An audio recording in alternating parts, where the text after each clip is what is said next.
ఈ అంశంపై ఆరా తీస్తున్నారు. అక్కడ ఘర్షణ ఏ విధంగా జరిగింది, ఎవరెవరు కాన్వాయ్పై రాళ్లురువే ప్రయత్నం చేసిన అంశంపై ఇప్పటికే పోలీసులు కూడా హై అలర్ట్ అయి పూర్తి స్థాయిలో నిందితులను అదుపులోకి తీసుకొచ్చుకునే ప్రయత్నం అయితే చేసినటువంటి సిచ్యువేషన్. మరోవైపు బీఆర్ఎస్ చాలా స్పష్టంగా తమపై కాంగ్రెస్ గూండాలే దాడి చేశారంటూ విమర్శల వర్షం, ఆరోపణల వర్షం కూడా కురిపిస్తున్న సిచ్యువేషన్. ఏదైనా హై టెన్షన్ వాతావరణం మధ్య ప్రస్తుతం ఖమ్మం నగరంలో మున్నేరు వరద బాధితుల సహాయక చర్యలో ప్రస్తుతం హరీష్ రావు మళ్ళీ పాల్గొంటానంటూ కూడా ఇప్పటికే చెప్తున్నారు. మరిన్ని గ్రామాలను సందర్శిస్తాను, మరిన్ని కాలనీలు సందర్శిస్తాను, ఎవరు అడ్డం వచ్చినా ఖచ్చితంగా మున్నేరు వరద బాధితుల సహాయానికి సంబంధించిన చర్యలతో పాటు వాళ్ళ ఆర్తనాదాలు వింటూ వాళ్ళకు కొంత భరోసా నింపే ప్రయత్నం ప్రతిపక్షంగా తాము చేస్తామని ఇప్పటికే హరీష్ రావు మీడియా సమావేశాన్ని కూడా వెల్లడించినటువంటి సిచ్యువేషన్. ఏదేమైనా ఖమ్మంలో బీఆర్ఎస్ వర్సెస్ కాంగ్రెస్ మధ్య కొంత హైటెన్షన్ వాతావరణం నెలకొంది. ఒకవైపు కాంగ్రెస్ గుండాలే తమపై దాడి చేశారంటూ ఒకవైపు బీఆర్ఎస్ చాలా స్పష్టంగా చెప్తుంటే, కాంగ్రెస్ నేతలు కూడా ఇప్పుడిప్పుడే స్పందిస్తున్న సిచ్యువేషన్ ఉంది. ఖచ్చితంగా ఇది వరద బాధితులే హరీష్ రావు పై దాడి చేశారని కాంగ్రెస్ విమర్శిస్తుంది.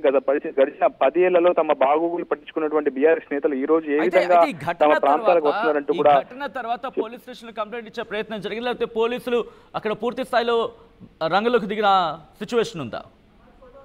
ఇప్పటికే సిపి సునీల్ ను ఫోన్ లో సంప్రదించినట్లు మనకు బీఆర్ఎస్ సంప్రదించిన సమాచారం అవుతుంది. ఖచ్చితంగా యాక్షన్ తీసుకుంటామని కూడా మాజీ మంత్రులు హరీష్ రావుకు సమాధానం చెప్పినట్టయితే మనకు సమాచారం అవుతుంది. ఇప్పుడు నిందితులను వెతికే ప్రయత్నం పోలీసులు చేస్తున్నారు. ఆ ముగ్గురు ఎవరు, కారుపై రాళ్లు రుమిన వ్యక్తులు ఎవరు, కర్రలతో దాడి చేయాలని యత్నించినటువంటి వ్యక్తులు ఎవరు, ప్రస్తుతం ఆ నిందితులను గుర్తించే పనిలో పోలీసులు నిమగ్నమైనట్టు మనకు పోలీసుల సమాచారం నుంచి కూడా సమాచారం అవుతుంది. ఏదేమైనా అదిగో విజువల్ మీరు చూస్తున్నారు, గ్రీన్ కలర్ సర్కిల్ లో చూస్తున్న ఈ వ్యక్తి దాడి చేసినట్టుగా భావించడం జరుగుతోంది. విజువల్స్ మీరు చూస్తున్నారు. ఈ వ్యక్తి కోపంతో రగిలిపోతూ అక్కడికి వెళ్ళి ఆ వాహనం మీద దాడి చేశాడు. విజువల్స్ మీరు చూస్తున్నారు. ప్రస్తుతం ఈ వ్యక్తి దాడి చేసినట్టుగా తెలుస్తోంది. మొత్తం ఒక్కసారి చూస్తే అక్కడ అందరూ గుమిగూడ నేపథ్యంలో ఒక్కసారిగా వచ్చి ఇటు మాజీ మంత్రి హరీష్ రావు వాహనం మీద దాడి చేసినట్టుగా తెలుస్తోంది. ఇన్ఫాక్ట్ ఈ దాడి చేసిన వెంటనే ఒక్కసారిగా అక్కడ షాక్ గురయ్యారు. ఎందుకంటే ఆ వాహనంలో మాజీ మంత్రి హరీష్ రావు ఉన్నారు.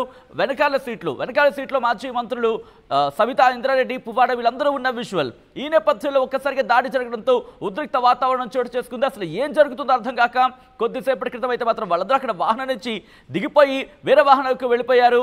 ఆ వెంటనే ఎందుకంటే పోలీసులు కూడా ఎక్కడ మనకి ఆ విజువల్లో చూస్తే ఒకరిద్దరు మాత్రమే కనిపిస్తున్నట్టు అర్థం చేసుకోవచ్చు. ప్రస్తుతం సాధారణంగా మామూలుగా వచ్చి ఉంటారు, కానీ ఇక్కడ కానీ విజువల్లో చూస్తే ఎక్కడ కూడా పోలీసులకు సంబంధించి మనకి ఎక్కడ కనిపించట్లేదు.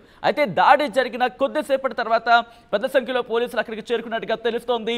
అక్కడ పరిస్థితిని అదుపులోకి తీసుకొచ్చేందుకు ప్రయత్నం చేస్తున్నట్టుగా తెలుస్తోంది. ఆ వ్యక్తి ఎవరైతే మాజీ మంత్రి హరీష్ రావు మీద దాడి చేశారు, ఆ వ్యక్తి ఆ ఇన్ఫాక్ట్ గ్రీన్ సర్కిల్లో మీరు చూస్తున్నారు, ఏ వ్యక్తిగా భావించడం జరుగుతోంది. ఒకరే ఉన్నారా, ఇంకెవరైనా ఉన్నారా? ఈ అంశానికి సంబంధించిన ఇన్వెస్టిగేషన్ జరగబోతోంది. అప్డేట్స్ అందించేందుకు ఉదయ్ లైవ్ లో కంటిన్యూ అవుతున్నారు. ఉదయ్, అంటే ఎవరు ఉన్నారు ఈ దాడి వెనకాల అనే అంశానికి సంబంధించి బీఆర్ఎస్ ఏమంటోంది? బీఆర్ఎస్ చాలా స్పష్టంగా చెప్తుంది సచిన్. ఖచ్చితంగా కాంగ్రెస్ గుండాలే తమపై దాడి చేశారు, కాంగ్రెస్ కార్యకర్తలు తమపై రాళ్లు రువ్వాలు, కర్రలతో దాడి చేసే ప్రయత్నం చేశారు, తమ కాన్వాయ్ని అడ్డుకునే ప్రయత్నం చేశారు, వరద బాధితులకు భరోసాగా నిలుస్తున్న తమను అడ్డుకునేందుకు ప్రయత్నం చేశారు.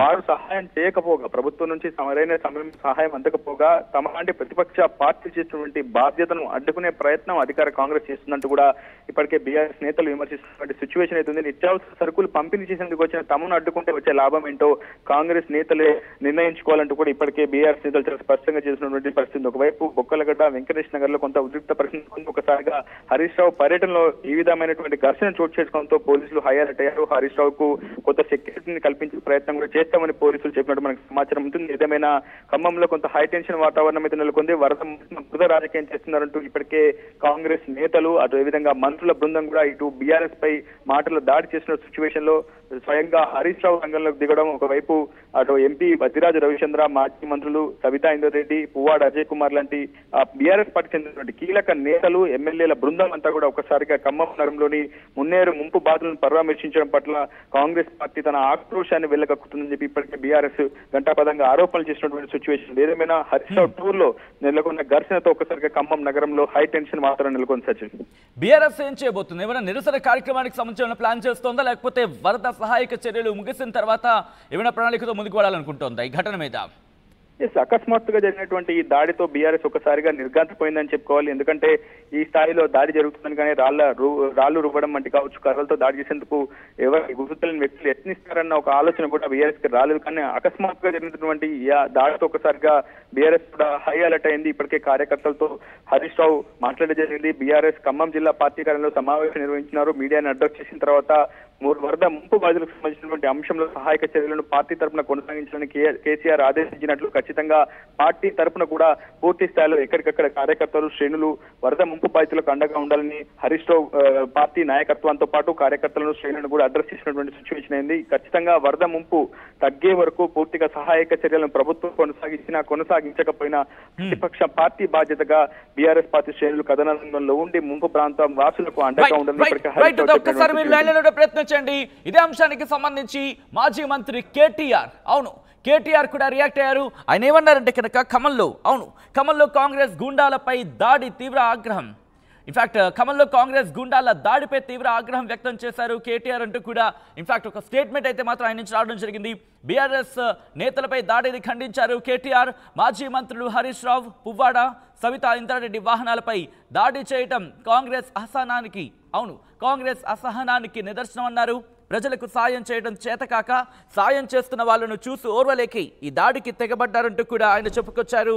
మీరు ప్రజలను నిర్లక్ష్యం చేస్తే వారికి అండగా ఉండడమే తప్ప అంటూ కూడా ప్రశ్నించారు ఆయన.